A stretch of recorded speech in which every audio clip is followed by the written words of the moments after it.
കെ.വി. ശ്രീധരൻ അവിടെ നിന്ന് ചേരുന്നുണ്ട്. ശ്രീധരൻ, അപ്പോൾ ഇപ്പോഴത്തെ കാലാവസ്ഥ എങ്ങനെയുണ്ട്? മഴ തന്നെയാണോ? കാറ്റും ഒക്കെ ഒരു തരത്തിലും നദിയിലേക്ക് ഇറങ്ങാൻ പറ്റാത്ത സാഹചര്യമാണോ? അങ്ങനെയെങ്കിൽ ഇന്നിപ്പോൾ നമ്മൾ ഒരു പരിശോധന പ്രതീക്ഷിക്കണോ? സമയം 5 മണി ആകാറായല്ലോ. നിമിഷം, ഏറ്റവും മറ്റൊരു വിവരം, ഈ ട്രക്ക് അർജുന്റേത് എന്നുള്ള സൂചനകൾ വരുന്നുണ്ട്. പോലീസിന്റെ ഭാഗത്തു നിന്നാണ് ഈ സൂചനകൾ വരുന്നത്. അത് ഒന്നുകൂടി ഒരു സ്ഥിരീകരണം ആവശ്യമാണ്. ഏതായാലും ആ കമ്പനിയുടെ സെയിം കമ്പനിയുടെ വാഹനമാണ് ലൊക്കേറ്റ് ചെയ്തിരിക്കുന്നത്, ഭാരത് ബെൻസിന്റെ വാഹനമാണ് ലൊക്കേറ്റ് ചെയ്തിരിക്കുന്നത് എന്നുള്ള വിവരങ്ങൾ നമുക്ക് ലഭിക്കുന്നുണ്ട്. എന്നാൽ ഇതിൽ കാര്യത്തിൽ ഒരു പൂർണ്ണ സ്ഥിരീകരണം ഇതുവരെ വന്നിട്ടില്ല. പക്ഷേ ഈ കമ്പനിയുടെ ട്രക്കാണ് എന്നുള്ള ഒരു വിവരം പുറത്തു വരുന്നു. ഏതായാലും അത് ഇതോടുകൂടി തന്നെ ഇത് അർജുന്റെ ട്രക്ക് ആണെങ്കിൽ അല്ലെങ്കിൽ അർജുൻ ആ ട്രക്കിൽ ഉണ്ടെങ്കിൽ അതൊരു വല്ലാത്തൊരു കാര്യമായിട്ടുള്ള ഒരു ലീഡ് തന്നെയാണ്. ഏതായാലും അങ്ങനെയൊരു വാർത്ത ഇപ്പോൾ സൂചനകൾ ഇപ്പോൾ പുറത്തു വരുന്നു.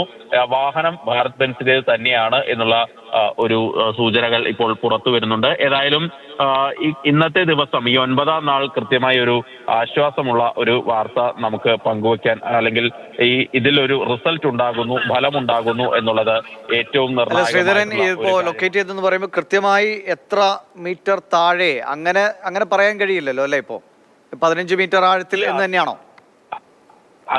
അങ്ങനെ കൃത്യമായിട്ടുള്ള ഒരു അകലമൊന്നും പറയാവുന്ന രീതിയിലേക്ക് ആയിട്ടില്ല. പക്ഷേ അക്കാര്യത്തിൽ ഒരു നേവിയുടെ ഉൾപ്പെടെ സ്ഥിരീകരണം ഇനിയും വരേണ്ടതുണ്ട്. ഏതായാലും ഇവിടെ കണ്ടെത്തിയ ഒരു സാന്നിധ്യം, അല്ലെങ്കിൽ ആ സിഗ്നൽ ലഭിച്ചത് എന്നുള്ളത് അർജുന്റെ ട്രക്കിൽ നിന്നാണ് എന്നുള്ള ഒരു അനൌദ്യോഗിക വിവരങ്ങൾ ലഭിക്കുന്നുണ്ട്. കാർവാർ SP നാരായൺ ഇക്കാര്യത്തിൽ വിശദീകരണം അല്ലെങ്കിൽ സ്ഥിരീകരണം നൽകുന്നുണ്ട്. എന്നാൽ ഇക്കാര്യത്തിൽ കുറച്ചുകൂടി നമുക്ക് ജില്ലാ കളക്ടറുടെ ഒരു പ്രതികരണത്തിലേക്ക് നമുക്ക് കാത്തിരിക്കേണ്ടതുണ്ട്. ഏതായാലും നിർണായകമായ കണ്ടെത്തൽ ഈ രക്ഷാദൗത്യത്തിന്റെ 9ാം ദിവസമാണ് ഉണ്ടാകുന്നത്.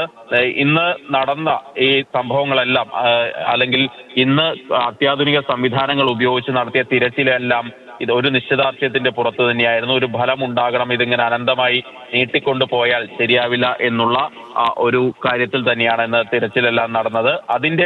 അതിന്റെ ഒരു അടിസ്ഥാനത്തിൽ കൂടിയാണ് ഇന്ന് ഇപ്പോൾ ഈ ട്രക്ക് കണ്ടെത്താനുള്ള അത്യാധുനിക ഉപകരണങ്ങളൊക്കെ എത്തിച്ചത്. അപ്പോഴും ഞാൻ നേരത്തെ പറഞ്ഞ പോലെ തന്നെ കാലാവസ്ഥ ഒരു വില്ലനായിട്ട് ഇവിടെ നിൽക്കുന്നുണ്ട് എന്നുള്ളത് ഏറ്റവും ബുദ്ധിമുട്ടുള്ള ഒരു കാര്യം തന്നെയാണ്. ഏതായാലും ഒരു 15 മുതൽ 20 മീറ്ററിന് താഴെ, 10നും 20നും ഇടയിൽ 15 മീറ്റർ ആഴത്തിലാണ് അർജുന്റെ ട്രക്ക് എന്നുള്ള ഒരു വിവരം